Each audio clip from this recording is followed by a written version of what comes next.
1 Corinthians 12, 4 through 7 says, "Now there are varieties of gifts, but the same Spirit, and there are varieties of ministries in the same Lord.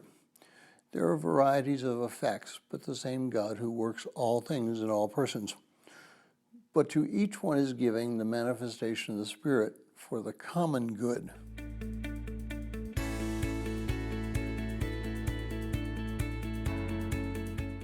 Well, if you're joining us in reading through this 60-day reading plan, today's reading is 1 Corinthians 12, and I encourage you to read that passage.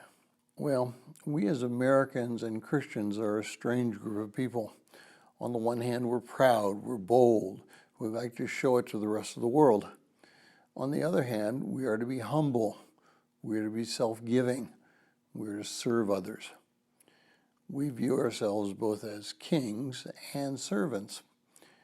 So, like the Corinthians, we tend to want to have the flashy stuff in our lives. We want to have things make us look good, not the things that make us servants.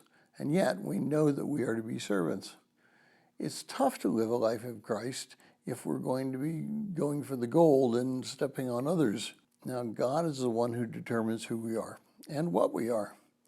We are to submit to God's will because He knows exactly what it is that we need to be and where we need to be to fulfill His will and His plan. We do not determine who we are, and we do not determine where we will be. So let's not fool ourselves. God is going to give us those things which we need to fulfill His will and not give us those things that will be detrimental to our accomplishing His task.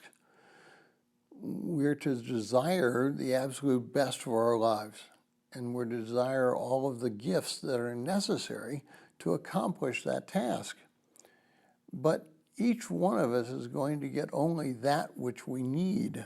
Now, this is a very difficult concept for many of us. We want the whole thing. We want to be the rich kids on the block. We want to drive the big car, live in the big house, and be the big man on campus that everybody looks up to. And this is why the prosperity gospel is so popular. It does not teach humility, it teaches pride. It doesn't teach selflessness, it teaches selfishness.